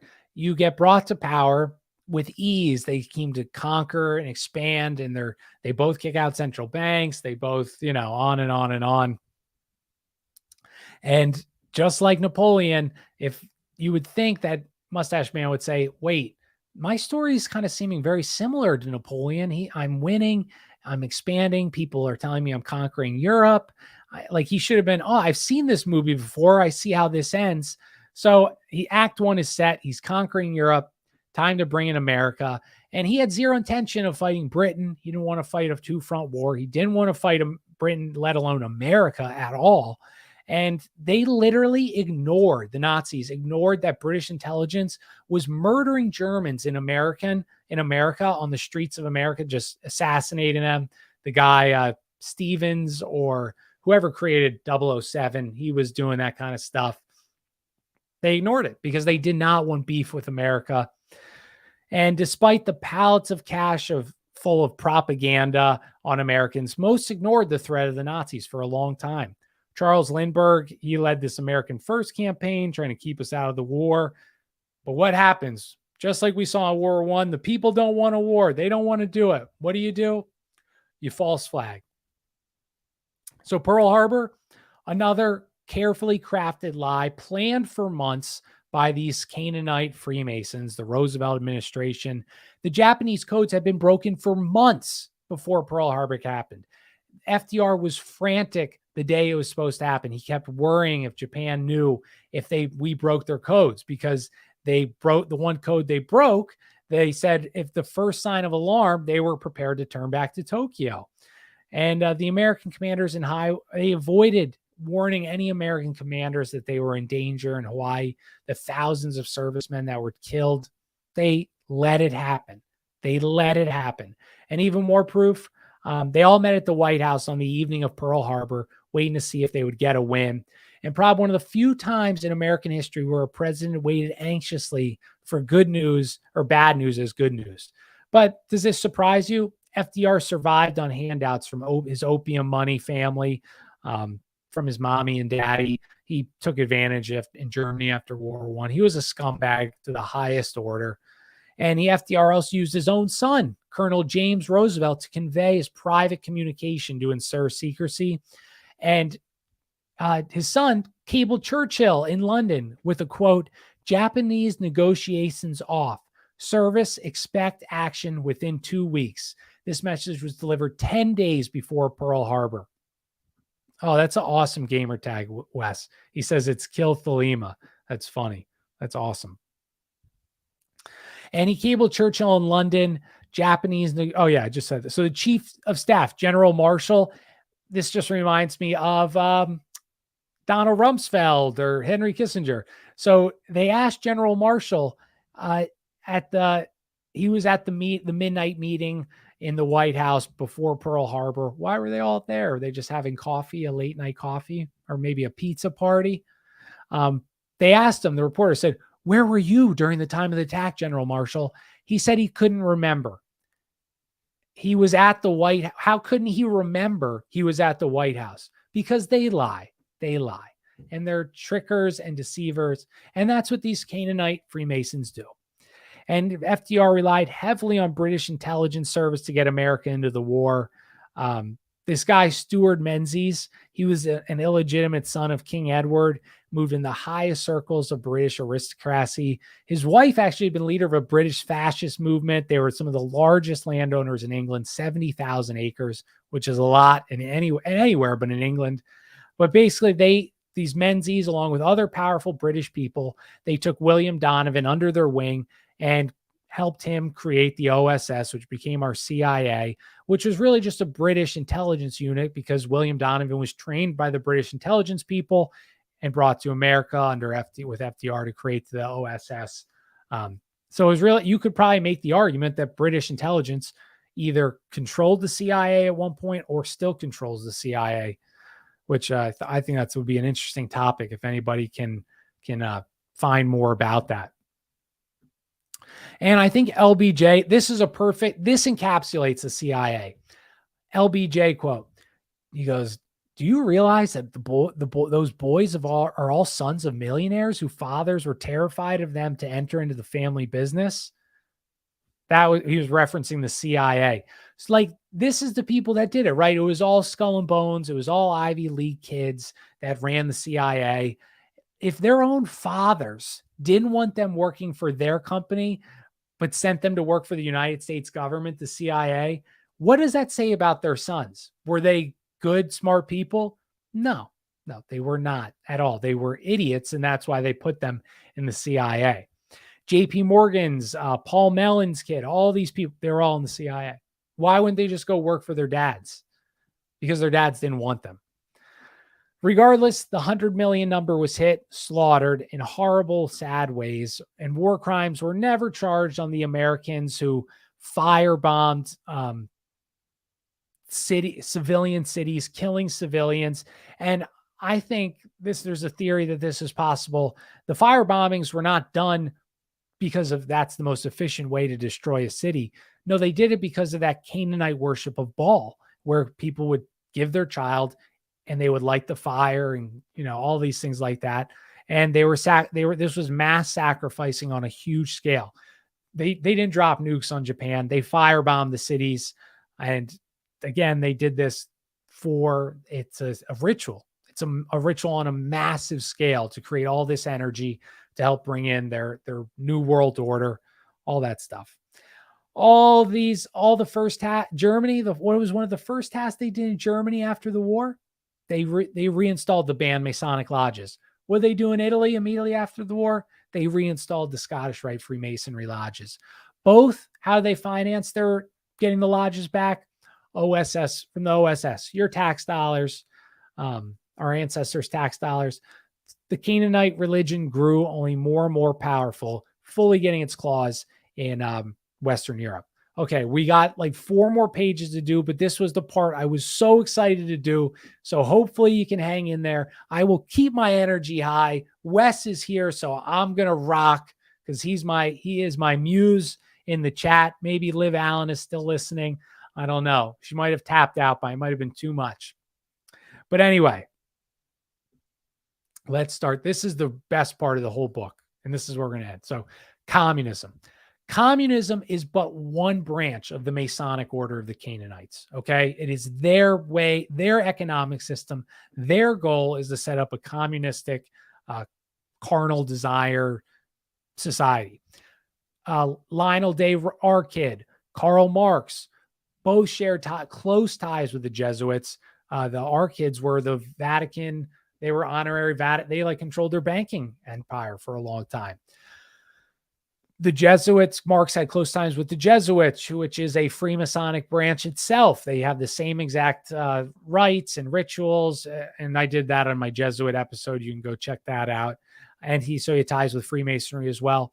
Marx was also directly related to the British aristocracy through Jenny von Westphalen, who is a descendant of the 2 oldest titles in England, the Countess of Baccarat. So basically, the woman he married, her ancestor had been this was insane. Her ancestor was governess to William of Orange. Who was William of Orange? William of Orange was the guy that killed his father-in-law after the king's advisor said, no, don't worry about your son. He's not going to come. He's just rebelling, right? And William of Orange ousts his father-in-law. And what is his first thing he does? Well, he passes the charter for the Bank of England, which started the first Arkid-sponsored bank, central bank, fiat bank, where they could print unlimited money, just pay interest, selling their descendants into debt slavery. That her descendant was with Karl Marx. Again, what does this tell you? This tells me it is so far beyond greed and belief set. It's about this bloodline. There is something wrong with these people. There is something evil inside them. And they pass it on through generation to generation. Yeah. So if you're interested in William of Orange, I did a huge show on that about the Arkids, because the William of Orange, he got his power through Arkids and the Hessian soldiers, blah, blah, blah. Go check it out. I'm not doing it justice, the story. Yeah. What's going on? Artemis, funny thing to say. But yeah, so Marx was tied with the same descendant that helped create the charter for the Bank of England. This was the Masonic connection that allowed Karl Marx to just chill and write propaganda for books and newspapers. And Lenin, he also had Masonic ties during his years in Switzerland, where the Scottish Rite was really big, before he returned to Russia for the Bolshevik Revolution. He had become a member of a secret lodge and got occasional visits from who? Mr. Milner. Why would Alfred Milner, a capitalist, a warmonger, befriend Lenin? Oh, maybe because it's a lie and he's not a capitalist. He's just a violent Canaanite, just like Lenin. And for a reminder, Milner created the Round Table, which became the CFR.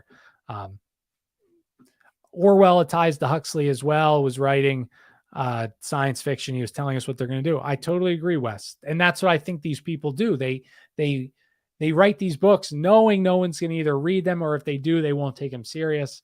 But all these guys, they all, like Albert Pike, we just talked about earlier, he openly said, we're going to have 3 world wars.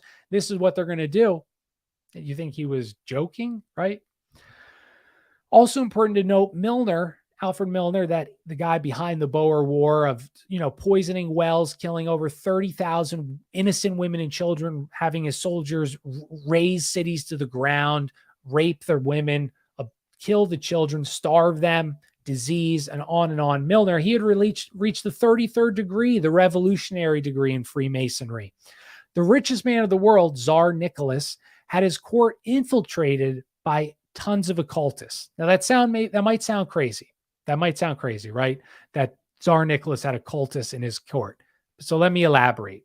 In the 1900s, many papers were written from, not insane people about how Tsar Nicholas had these Freemasons or Canaanite or occult worshipers in his court, these demon worshipers.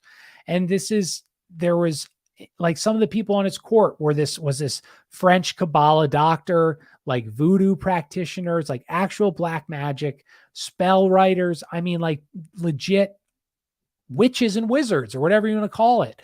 And many of them came from this small occultist college. Yes, an occultist college in Paris from the early 1900s. You could literally get a degree at this college in Bachelor of Occult Sciences. And this occult court can be traced all back to this college. So it's not a far stretch to put 2 and 2 together, as we talked about the French Revolution last episode, how the French Revolution, they had only blue lodges. Then they brought the Scottish Rite, which is the real heavy duty stuff. All these occultists are in there learning this, going high in the masonry.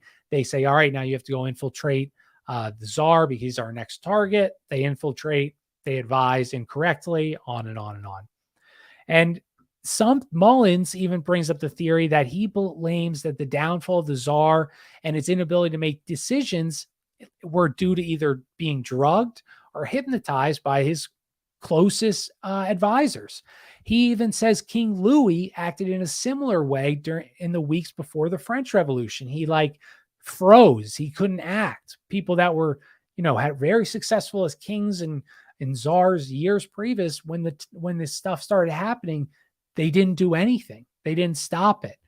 So why? Why wouldn't you stop it if you see the writing on the wall, unless you're being drugged or hypnotized? So I thought that was a valid point. And Tsar Nicholas, he gets arrested. The provincial government gets set up. Headed by what? A 32nd degree Mason, chosen by the Grand Master of the International Order of B'nai B'nerth in Russia.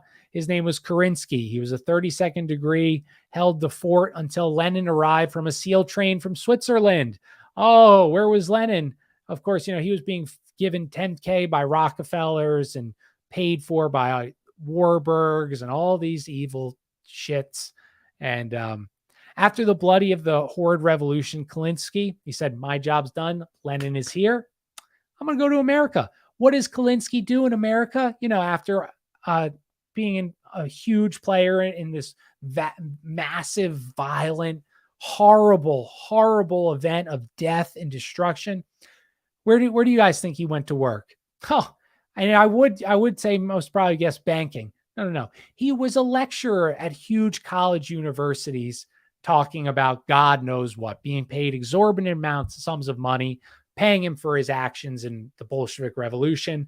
And that's what he did. He toured the country speaking at colleges. Isn't that just infuriating? Infuriating, dude. Our education system was taken over by the Canaanites long ago. Yes, Artemis says, people have no idea about history. Tell any of this to say my family, they will call you crazy, because you see they once read Masonry as was an innocent cult of stone builders. I totally agree, dude. I totally agree. And the Bolsheviks, they provided ample funds for taking over Russia. The bank of Max Warburg, the German brother of Paul Warburg, he co-opened an account for Trotsky. He previously got 10,000 from Rockefeller when he sailed from New York. None of this could have horribleness, this violence could have happened without our banksters, our Canaanite Freemasons funding it. They even create the Tsar's enormous deposits in foreign banks was retained without payment to his surviving family members, but rather the Bolsheviks kept it as a secret slush fund. Guess they don't hate communism too much because they didn't give the money to their people. They kept it for the Politburo or whatever, the top dogs on the top of the Bolshevik empire, whatever you want to call it. And they put, who held the trust, this slush fund? The Harriman family. This trust helped bring Lenin to power. The Harrimans, a good old, I think they were Democrats, a good Democrat that went to Skull and Bones and, was a railroad robber baron. But he creates a trust fund for the for the Bolsheviks. America first, baby. We love America. We love America. And this trust, it helped bring Lenin to power. And it was the same leader of the trust because there was another guy. It was like Harriman had the trust, but he put this guy in charge. And he was a Venetian count. He was black nobility. So he comes from Venice. Who's from Venice? The Venetians, the Canaanites. He helped put Mussolini into power as well. So this is what they do. They have a plan. He also orchestrated numerous Balkan wars and directed the Russian Revolution. Blood, gore, bankers love it, right? They love it. No one more than Jacob Schiff of Kuhn, Loeb and Company. This was his quote. This was, what's up, Kevin? But this was the quote. A persistent foe of the tyrannical autocracy, the merciless persecutors of my correlationist. May I congratulate through you, the Russian people, upon what they have so wonderfully achieved and wish you and your colleagues in the new government every success. Response to Schiff, we are not united in hatred, antipathy to the ancient regimes now overthrown. That's what they view. That's how they handle this dude. The banksters, they hate the monarchy. The Freemasons hate the monarchy. The old, the religion, and that's literally why I think that's the best form of government. Because if they all hate it, if banksters, Wall Street, Canaanites, everyone's feared the monarchy, the true monarchies, not the Windsors, the true ones, the ones before William of Orange, the Middle Ages monarchies, they know the power that could be behind that.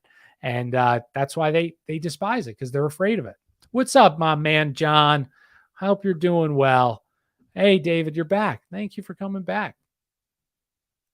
And so I never heard this before, but during the end of the revolution of the Bolshevik, this was insane. So after the Bolshevik Revolution, America sends forces to Russia. Now, why do you think they're saying they're sent there? Why would we do this? Are we helping the Bolsheviks or are we helping Tsar Nicholas? So our leaders, our banksters, they're funding the revolution, right? Well, so we sent over our military. Was it to help the poor innocents that were being slaughtered in the street, where brains and blood and guts were backing up sewers because there was so much coagulate, like feet of blood in the Tsar's houses of their soldiers? Why do we send our military there? They were a highly skilled unit as well, and some British as well. Why did we do that? Was that to help the poor innocents, to maybe help the counter-revolution, the white forces, the white army at the same time, and stop to stop the Red Army? No, that's not why they did it. They did it because we funded the revolution anyway.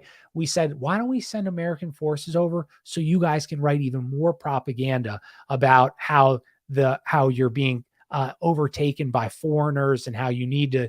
And so what they did is Lenin and all these guys went on a propaganda spree when the Americans came to Russia.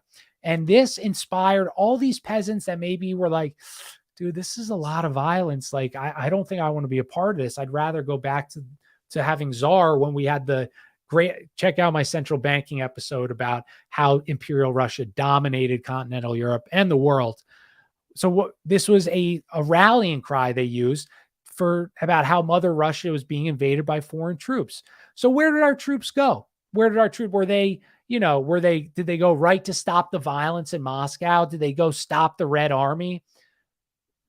Moscow was weak. All right. Like our trained soldiers easily could have shut down the revolution and the blood and all this violence. Where do they send them? They send them to Moscow. No. Did they send them to? They sent them to freaking Siberia. That's where they sent our military.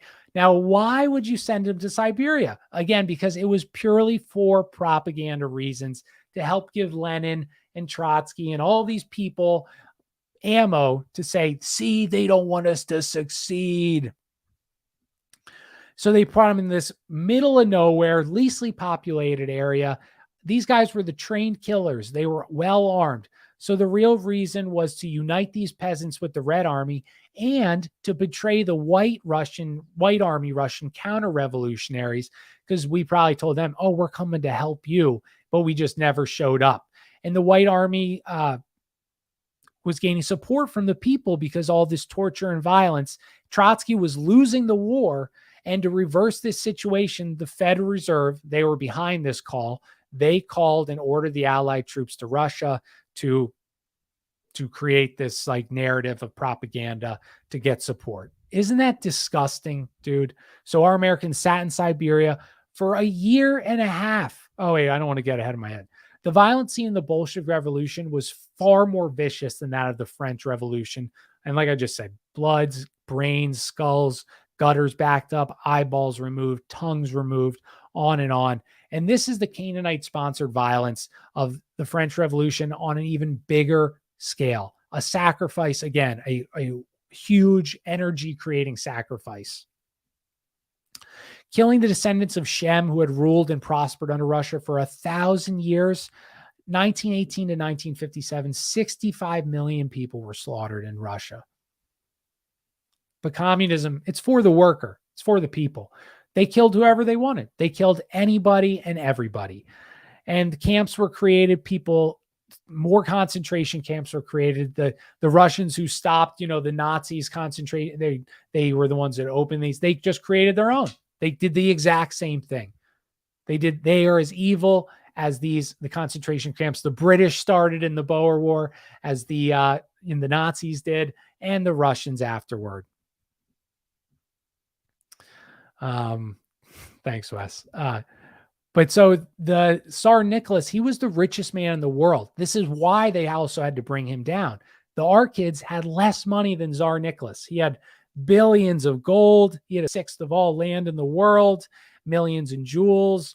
The Red Guards stole the Romanovs' gold and jewels. And what did they do with it? They shipped it to Kuhn, Loeb and Company in America to hold for them. And not only to hold, because Jacob Schiff loaned the Red Army $20 million. So they just gave him back all this gold and jewels that came from the Romanovs. Thanks, John. What a great investment. I'm sure Schiff had no idea that was going to happen. That's why, again, they have to be something different than human. They have to be demon worshiping or Canaanites, because regular people don't act like this. More jewels got sent back to Buckingham Palace, and they ended up in Queen Mary's collection. The cousins of Tsar Nicholas took their jewels of their family that was just slaughtered viciously and horribly. And so in 1905, there was actually a small revolution in the Tsar in 1905, and he spent $400 million to chase Manhattan Bank. You know how we talked about this earlier already, but there's a lot of new people here. Chase Manhattan Bank was started because Aaron Burr got a charter to bring fresh water, the Manhattan Company, into New York City. Did Aaron Burr ever bring any water in? No, he said, screw this. Let's go to banking. Anyway, but so they sent the money there, and the Guarantee Trust and JP Morgan, $400 million the Tsar sent in 1905. These same banks that he sent the $400 million to, which was far more than what they had, those are the banks that bought the controlling interest in the Federal Reserve. They were the top dogs of the Fed. So technically, the Tsar's money actually owns the controlling interest of the Federal Reserve today. And so this brings up the point. What if a Romanov descendant came out to get this money? That it was their money. It was it was stolen illegally and hidden from them in foreign banks. Well, many descendants did try to do this. They would come out and try and sue the countries to get at least some of a semblance of their wealth back. And they knew that if this would get to court, they could take over they could change the world. They could destroy every central bank, because think, in 1905, 400 million, that conversion today, I don't even want to take a guess how much that's worth, in the hundreds of billions of dollars. And so every court case they would bring up, people would go missing, they would die, and they would never make it to court, because the Canaanites and these bankers were worried if a rogue judge said, you know what, you're right, this isn't right, the Romanovs deserve their money back, the whole central banking system in America could collapse, because the Romanovs have controlling interest in the Federal Reserve. It was started with their 400 million. I found that fascinating.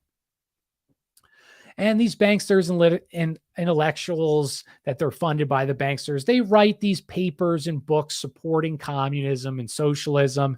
Have they ever started a committee or maybe a paper talking about the victims of of communism? You know, the ones that they funded and supported and propagandized. Did they ever start a fund for that, or write a paper about how sad this was? No, because they are not human. They are not Christian. They are Canaanite, sicko Freemasons. They won't be happy until every cent belongs to them. And this was last two stories, and I don't know, we'll be done in like 10 minutes here. But the Bolsheviks, after them, communism spread to uprising in Germany and Hungary. The Germany's one was ended relatively quickly, but Hungary had a short-lived reign of terror. Again, these Canaanites love orgies, dude. The French Revolution, the Bolshevik Revolution, all these revolutions started by the Canaanite Freemasons, they always end up in orgies and dead bodies. Again, this is because there is something seriously wrong with them. So, Germany ended. Hungary, though, they had it was being run by a literal mental patient, which they used in the French Revolution to create mass slaughter, a guy named Bela Kun. And he bankrupted Hungary with his mass sacrifices and orgies. And during the revolution, the Masonic archives were found in Hungary. What did they say in these Masonic archives? They openly admit and brag about being behind the French, the Bolshevik, and all these revolutions of Europe and the wars that overthrew the monarchies. These documents prove that they took credit for it and what they did. And so when Hungary got back under power, back under control, they're bankrupt, they're totally broke because of this Bela Kun guy. And so they have, they're back to a republic, and they say, America, could you guys please help us out with a loan? We are going to starve to death, right? And what do? America says, oh, no, we'll give you a loan, Hungary, but we heard you after you got those Masonic files that you kicked all the Masons out, the lodges out of Hungary. We're not going to give you any loans until you bring those Scottish Rite Freemasonry back. And that's what they did. So after the Freemasons were behind this massive slaughter and orgies in Hungary and all these countries, they kicked out the Freemasons because that's a rational decision if that's the group behind the revolution. And America wouldn't send the money until they reinstalled them. And this proves that the Masonic Canaanites already assumed power in America. They controlled America by 1920, for sure. Prior to that, maybe it was a battle, like a little underground battle. But by 1920, they had assumed full power. And the last revolution I want to talk about, the last one, and thanks, Brian and Wes. You guys are too nice. They say they got to replay. So I know very little about the Spanish Revolution from 1936 to 1939. Very little. But let's just go over how, again, the same players did the same thing. The Canaanite Masonic forces massacred the descendants of Shem, again, in horrid manners, not members. The slaughter in Spain began with the transfer of a Soviet Russia's delegate at Jenica. I don't know what that means, or maybe Geneva. I don't know. His name was Rosenberg. And so he's leading like this revolution in Spain. He had with him 140 trained killers to office. He brought 140 trained killers to Spain in 36. These specialists trained in torture, in murder, and inaugurated one of the most brutal campaigns of violence ever in the history of Europe. Of course, these atrocities were they brought. Why don't I know about them? Why, if we asked 99% of the world, do you remember the atrocities leading up to World War II in Spain? No one would know, because the journalists and the historians, they are supported by Canaanite Freemasons, and they can't write this because they don't want to do that. They don't want to blow their spot up. So let's listen to these atrocities. I told you, journalists funded by, dedicated to the success of communism, but that was important too. Even in 1930s, the journalists then, they maybe put on a bigger show of being capitalism and anti-communism, but no, they were communists then, and they're communists now. It has not changed. So when people say, "Oh, I remember when they just told the news and Walter Cronkite he didn't give you an opinion." No, they were all communists then as well. They were all, Freemasons, Satan worshiping sickos. So the only news that they would report about Spain would be things unfavored to their favorite word, the ultimate boogeyman, fascism. Ooh. And fascism is just the word they use for nationalists, for a populist who loves their people, wants the best for their people. That's a fascist to them. And that's what they said Spain was. Even J.R. Tolkien said he supported the nationalists, because he said when someone's killing nuns, priests, and children, you have to go with the other side. And Tolkien, I just put that on my Instagram, that tweet. But anyway, so the Rosenberg murder teams, he called their murder teams, and this is what the communists do all the time. And they do it now. They change words and the meaning. So what were his 140 trained murder torturers called? They were called the World Revolutionary Movement Purification Squads. Oh no, he wasn't slaughtered by an insane assassin. He was a fascist supporting guy, and the Purification Squad got him. You see how they do that? That's what they do. I'm trying to think of an example right now of a word they changed. Purification Squad. I'm trying to think, but I can't come up with a good example right now. But you guys get the idea. Hey, thanks, Peanut.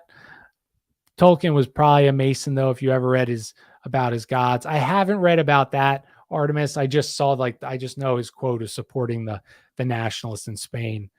But yeah, so who were these purification squads purifying? Was it evil fascists? Was that who they were purifying?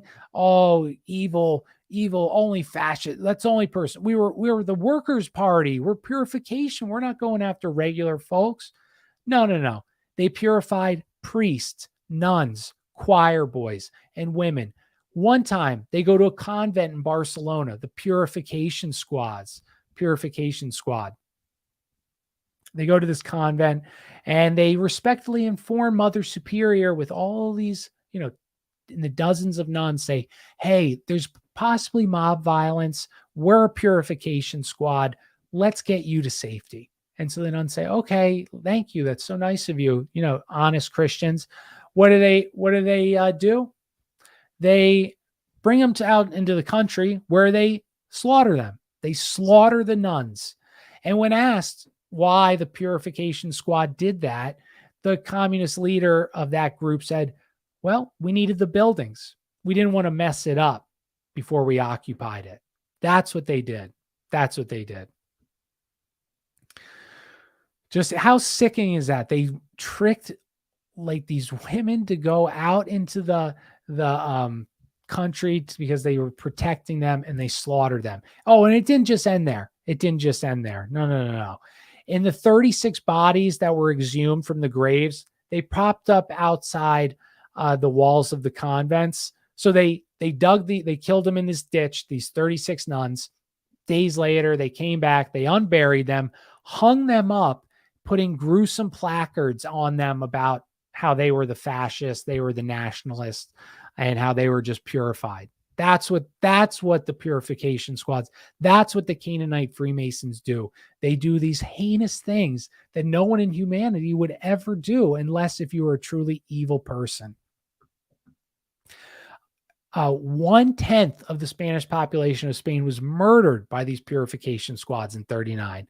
And Rosenberg, he carried out a program of torture and killing so obscene that I don't even like want to talk about it. Like I can't even, you use your imagination, YouTube would kick me off. That's what they did. These purification squad, these Canaanite Freemasons. So that's the show. That's the show about the Canaan. Wow, we got all the listeners now. I'm sorry you guys were late, but thank you for stopping in. But yeah, these Canaanite Freemasons, they have been behind these vicious revolutions, and that's why the French Revolution, I told you, they were boiling people alive in butter, cooking them and eating them, massive orgies in the graveyards, digging up bodies. They do it in Bolshevik Russia. Again, the same thing. They do it in Spain. They did it in Hungary. Orgies, torture, violence beyond belief. It's a conspiracy or just a coincidence. It's not a coincidence that these same tactics are being used by the same people running these revolutions. It all stems from Babylon, when they were doing these sacrifices and rituals in the temples. They did them again on these revolutions on a massive scale, and they were all done to gain power. They believe that the more evil, the heinous act, the more power you get. I talked about that last episode. But that's what they're doing, and what they're leading us to. Just like Albert Pike, he talked about the 3 wars. We've already got 2 of them. The third is to destroy Christianity, and we can see this happening right now. So what can we do? You can listen to John Brisham at We've Read the Documents for more insight. But no, we believe in each other, in God, and you got to make the change that you want to see in the world. And that's all we can control. This isn't supposed to be paradise. We go there for after this, but we have to do if we can change ourselves, that'll inspire somebody else to and change themselves. And that's how we make real change. You don't join a group where you march on with face mask or whatever and try to intimidate. You will lose. They want you to do that. The best way is the hardest way, taking care of yourself, not watching pornography, not involved in this degenerate Canaanite stuff that they push. And that's how you can win. So that is the show, guys. Thank you for all the listeners that hopped in. Thank you. My coworkers openly mock God, but no one can mock science. And that's a Canaanite thing as well, dude. Listen to these priests. It's the same. It's a religion. It's their demonic religion. So thanks, guys. Follow me at Kojak Podcast on Instagram and Twitter. Also, go follow my boy John Brisham down here. Love John. Such an amazing guy. Super. He's like a computer brain. And you can follow me, subscribe on YouTube at Kojak Podcast or Kojak Podcast. I finally changed the name, so we're going to be uniform all the way around. And thanks for all the listenings, guys. Liv Allen, thanks for listening as well. And that's it, guys. All right. I love you. God bless. Have a good night. Peace.